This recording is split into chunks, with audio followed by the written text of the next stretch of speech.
If you know what's good for you, you will stay away from a pathological liar. Hi, my name is Dr. Natalie Jones. I spent many years working with men and women who were involved in the criminal justice system.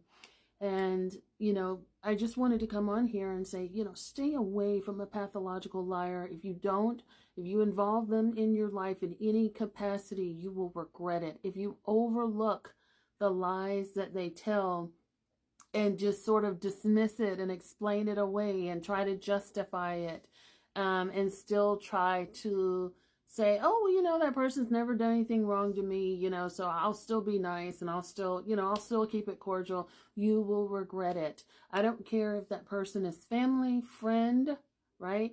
Foe, employee, employer, if they're pathologically lying, that means that they're lying about things that are big and small, when it's not even necessary to do so.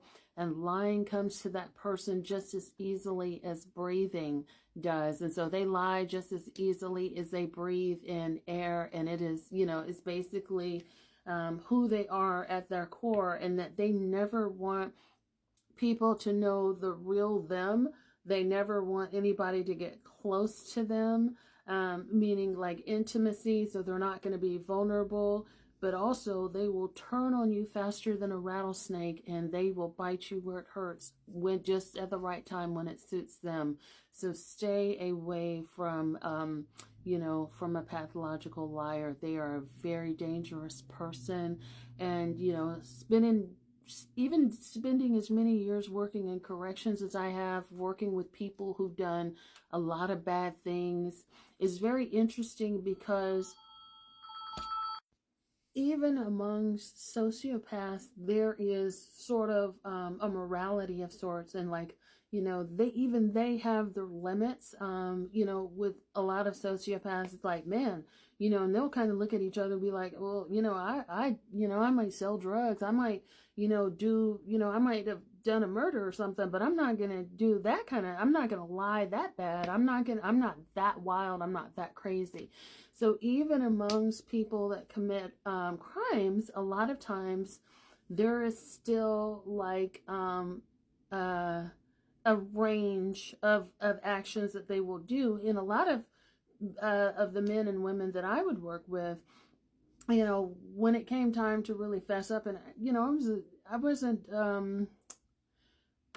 the easiest clinician to work with, so to speak. It's not that I was a bad clinician, because I was actually great, but I was very, very strict, and I had rules, and I had discipline, and I had order among my caseload. And so they know, if you want to stay with me, like, don't let me find out that you're lying, or don't let me find out that like you're doing something that I'm going to find out about later on, because it's not a good thing, right? So there could be disciplinary actions and things like that come along.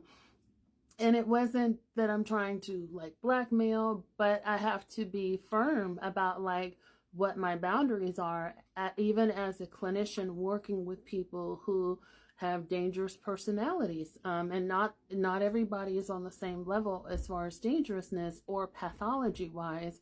But even then, I'm like, we gotta be honest. And, and we gotta have some sort of integrity, even while we're in prison or in jail. So, that starts with you. Every day is a new day. So you can get up and choose and decide what type of person you want to be today. But, even amongst them, it's interesting to me, because prisoners are the ones behind bars, and so they can follow rules to a certain degree, right? And to the people that aren't behind bars, that are not following rules, that are lying effortlessly, that are targeting you, that are putting lies on your name, that are lying to you about who they are, leading these double, triple, and quadruple lives, and just sort of spinning these stories and these tales. Those are the ones that you really need to be afraid of. So just remember what I say. Stay away from a pathological liar. If you don't, and if you make any excuses for them, I promise you, the very thing that you ignore or that you excuse will be the very thing that comes back to bite you.